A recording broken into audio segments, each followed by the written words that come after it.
And as I walk to the check-in counter, a couple of guys in black suits surrounding me, expecting me. Today we are flying Israel's national airline El Al under heavy security measures, where I myself was targeted and monitored by Israeli secret police throughout my time at the airport. You can see there's photos displayed of all the hostages. I was also to experience what it's like to depart from Tel Aviv during an active war. How does it affect other travelers, and whether I recommend to visit or fly to Israel during these difficult times is something I'm going to share in today's video. So please join me on a flight from Tel Aviv all the way to Prague.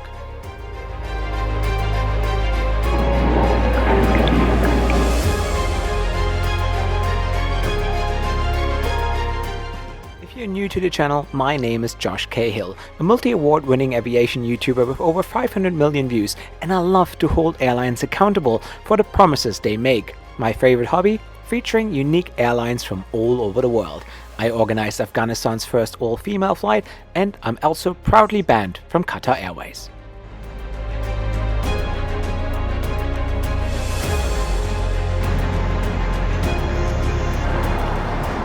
So guys, and here we are, right in the heart of Tel Aviv. Just earlier we had sirens warning us about incoming missiles, and the country has been at war for over 1 year. So today I wanted to document the journey flying El Al and what it's like to depart the country given the difficult security situation. So let's head to the airport.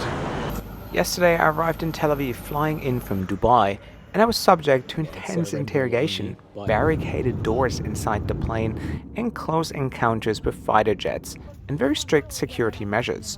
So I imagine that flying out of Israel might just be as intense today. But let's head to the airport and find out ourselves. And this sign here as well shows you the way to the safest area in case there's an airstrike for you to find shelter. Which in the case of the hotel here would be the staircase.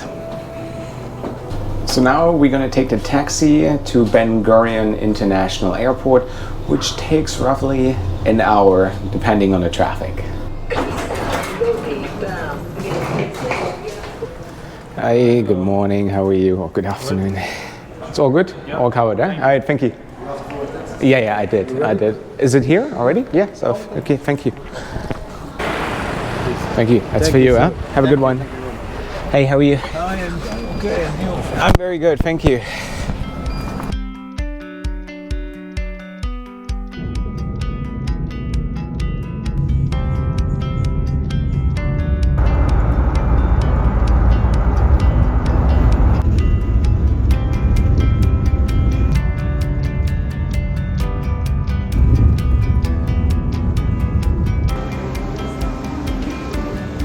So guys, I just arrived to the airport. It's not as busy, and something that's also a very common sight here is stickers that remember mostly the victims of October 7, but as well as fallen soldiers that have died in the war ever since.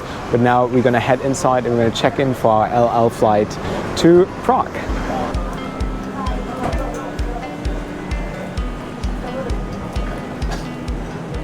I made my way into the terminal building, and as I walked to the check-in counter, I was all of a sudden surrounded by undercover police officers in black suits.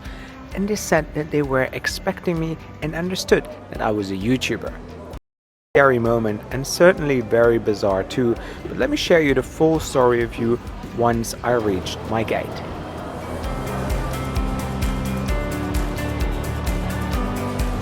So as you walk to the gates, you can see there's photos displayed of all the hostages that are still being taken by Hamas, and they're still held in Gaza. So as you proceed to your gates, you're reminded of the still ongoing hostage crisis. Also, same procedure here at the airport, protected area, so in case of an attack or a strike against the airport, it indicates where shelters are actually located.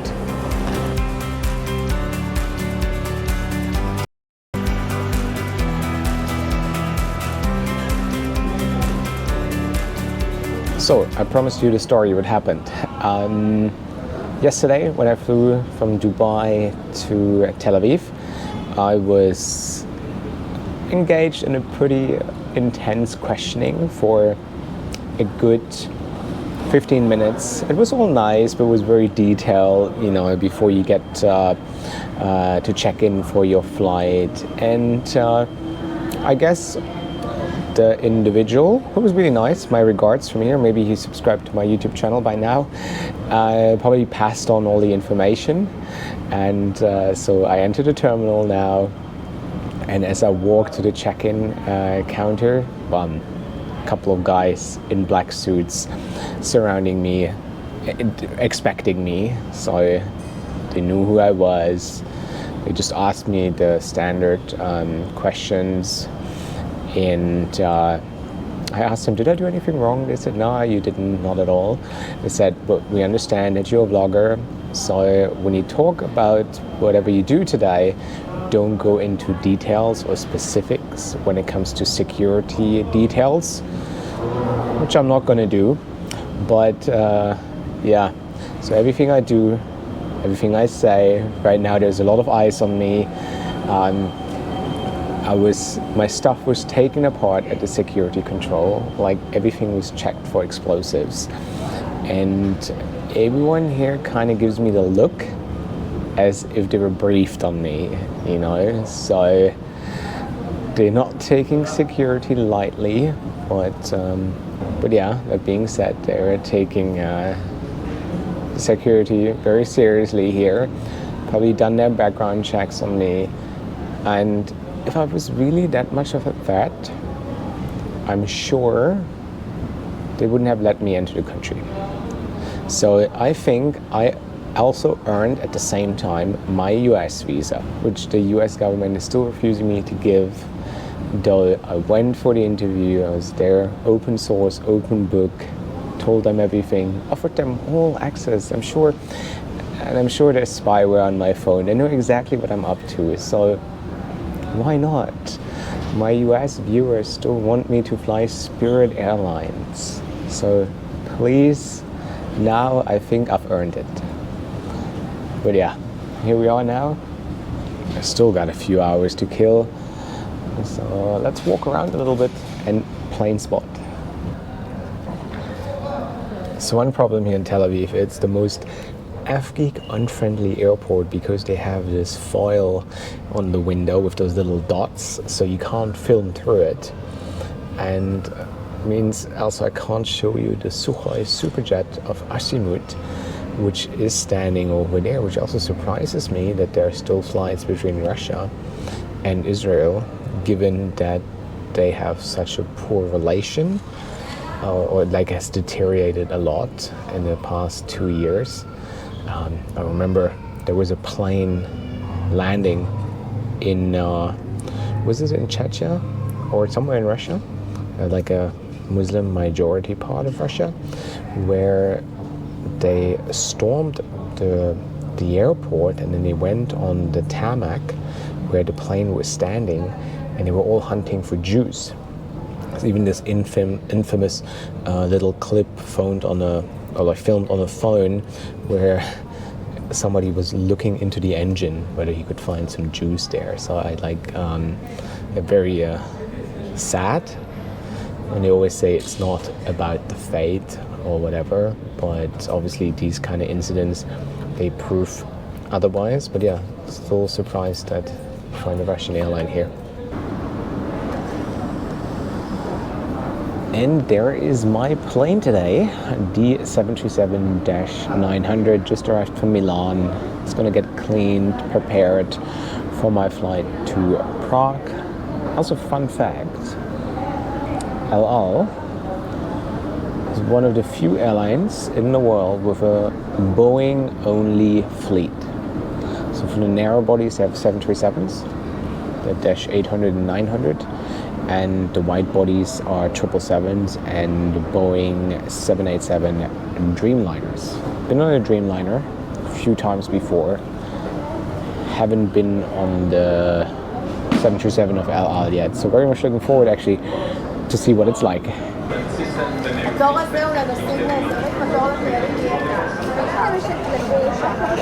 it was then finally time to board my flight to Prague. So let's see what LL has in store for us today. All right, it's time to say goodbye Israel and boarding our flight now to Prague. 3.5 hours.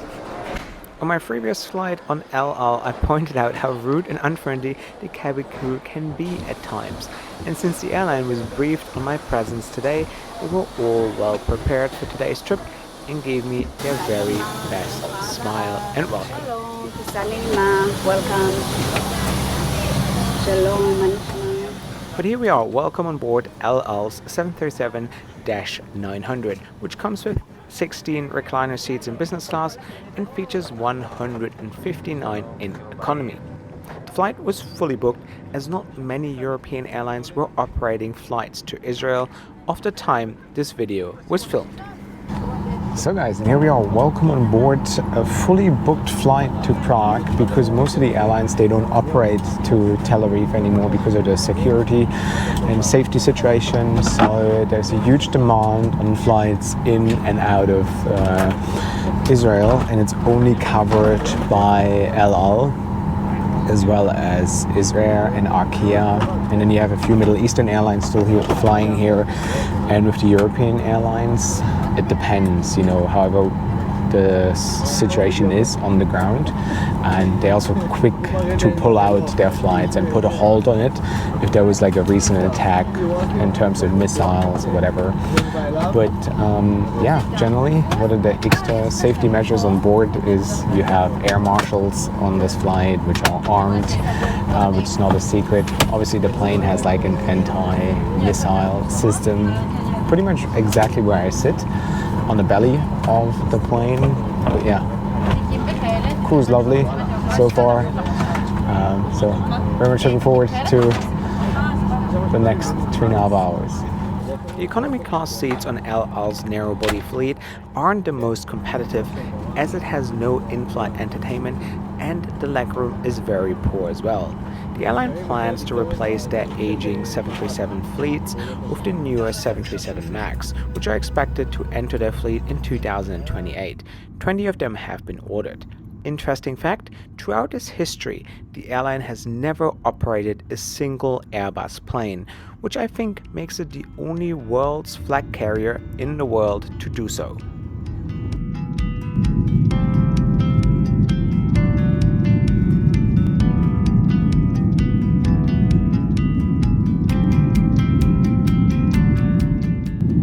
One last look out the window before we left Tel Aviv behind, heading for the Mediterranean Sea. Once we reached cruising altitude, the crew got to work and offered beverages. Afterwards, hot ciabattas were handed out as only choice to eat on this flight. Comparing it to the awful food I had on my last LL economy class flight, this was fine dining, and I actually quite enjoyed it. Afterwards, the crew switched off the lights and we all went to sleep for a couple of hours. Once I woke up, we already started our descent into Prague and safely landed in the Czech Republic's capital. Overall, it was a very, very uneventful journey.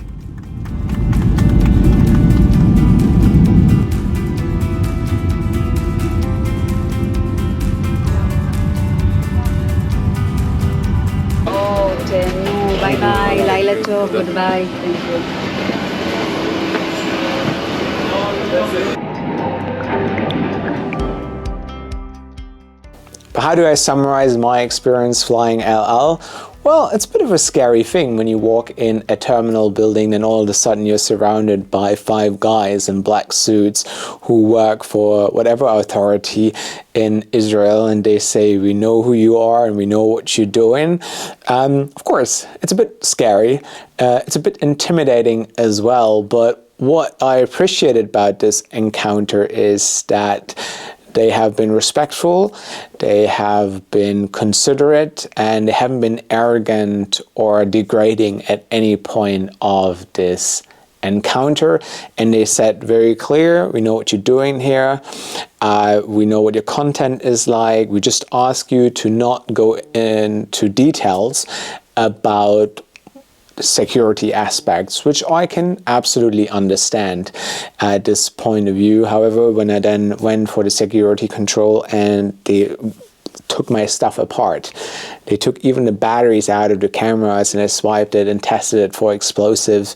That was quite intense, and I could tell that 99% of the staff at the airport was briefed about me, so I had eyes on me the entire time. Definitely an experience, but I know that a country that is at war, a country that is experiencing suicide bombing, shootings, etc. within their own borders, they have to be cautious and they have to protect their people, and I have full understanding about this. And if it's done in a way, it was done by the security personnel at the airport, then I'm all fine with it. I had different encounters where they said, no, you don't film, you don't do this, they threaten you, they're being aggressive about it, and it was nothing like this. But hey, well done. They done their homework, and they actually did a pretty good job. I wouldn't have handled it any differently, so they still accepted, hey, there's freedom of speech, you do your job, you're a journalist, I know you document this, but here's how it goes, and be cautious, right? Cool. I'm fine with that. The flight, however, was really lovely. This time, well done. El Al, your crew was lovely. The ciabatta was really good. And overall, I felt safe throughout the entire trip. I didn't feel in any danger. In Tel Aviv as well. So overall, it was quite an experience. And that is what I love, the different aviation aspects, you know, that you get when you fly during different circumstances and to different countries. And that's what I'm here for, to document, to show you what it's like without any political agenda. This is something that you have to judge, but I just show you what it's like if you put yourself in these scenarios. So that should be it. If you want to get the Cahill keyring or join my WhatsApp group, check out my Patreon.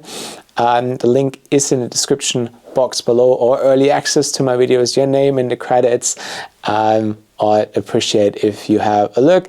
Let me know in the comment section below what you think of today's flight experience. It was definitely something else. And maybe you had different or similar experience, which I would love to hear from you. So, and don't forget, be kind, be considerate when you leave your comments. This is it, guys. I'll see you next week again with a new aviation adventure.